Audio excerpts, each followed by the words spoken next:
abta ku xaray YouTube channel-keena isku soo noqod wanaagsan soo dhawaada haddii nala joogtay like iyo share nagu caawi hadduu channel-ku cusub yahayna adoo mahadsan subscribe-taada waa inoo muhiim asxaabta kale walaalaha kalena gaarsi qalbiga ayaa idinka salaamaha jecel salaan kadib barnaamijka maanta wuxuu qoseeyaa dhalinyarta ama lamaanaha kala fog ama kala wadanka jooga ama kala masaafa yacni kala masaafaha dheer kala joogaan hadalka anigoo idin soo gaabinayo waxba aan hadal idinku fogeen horta wayahan dambe bulshadeena Soomaaliyeed waxay ku soo badatay ama ku soo kordhay arrin oo ah laba lamaano oo hasaabo ka dhaxeeyo oo haddana kala wadan joogaan ayaa arkaysaa maxamo dareenka lagu sheegayo wax qalbiga ka imaado ma ahan wax oo aragti kale uu ku salaysan yahay yani qofkan ina aragtid kale muhiimada maahan laakiin ibtilada ama mashaakilka ama dhibaatada meesha taala waxay tahay dadkan barashada ama bilaawa hasaawahooda waxaa arkaysaa laba qof oo isku faraxsan midba midka kale kalsooni uu siisanayo oo farxad reereen wada qosol ka dhaxayso laakiin marka guri la dego amba ilaahay labadooda dib u wada kulmiyo ayaa inta badan waxay dhacdaa cabasho labada dhinac midkooda ah haba u badnaadaane qurba joogta maxaa yeelay waxaa arkaysaa dadkan Afrika joogaan ama dadka dalka joogaan badankood markay arkaan qof oo meelahaas joogo oo xasaabo amba ay arkaan inuu qalbigiisa ama qalbigeeda ama qofkaas shakhsiyadiisa qalbigiisa inuu siiyay ama rabitaan u muujiyo waxaa arkaysaa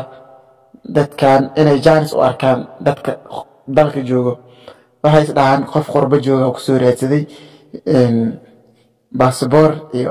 wixii la mid ah ayaa fahmi karnaa karaadsi iyo wixii la mid ah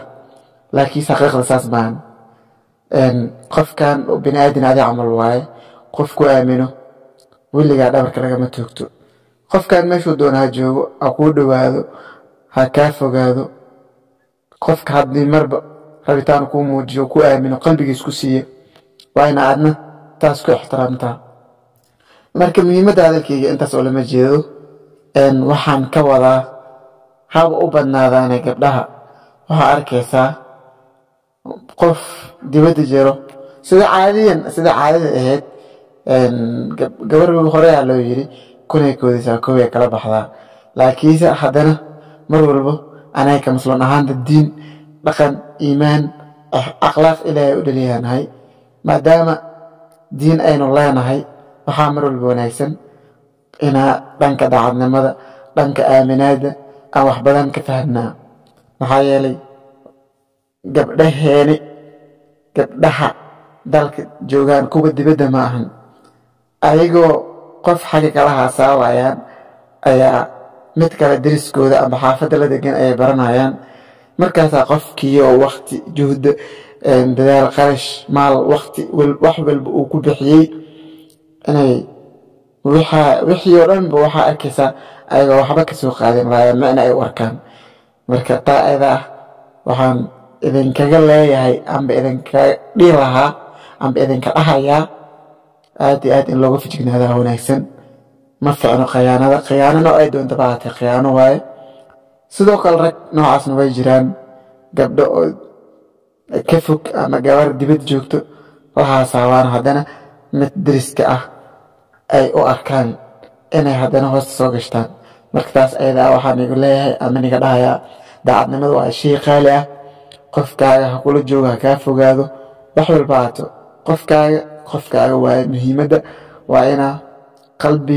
qalbiyidan isku dhow yihiin oo muhiimadda ma ahan in las arko las taawo karo oo keliya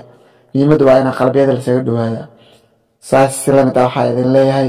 mar labaad mar saddexaad kusoo dhowaada channelka hadalkayga intaasaan igu soo gabagabeynayaa subscribe-ta like-ta share-ka waxaan rajaynayaa فيديوغان أما كليب كان إنا ملفوك إنو قاسيسان إن شاء الله وما تسنتين إلا أنت هدانا لجوكتي وكما تسنته waxaa inoo wada balanaa videogan iyo videoyada kala xiga waa mahadsantihiin mar labaad mar saddexaad mar afraad qalbigaa idinkagala socdaa qalbigaa degantihiin mataanaad nahay qalbigaan ku wada dhownahay qalbigaa ku wada soconaa I love you guys waana wada jeclaa dhammaantiina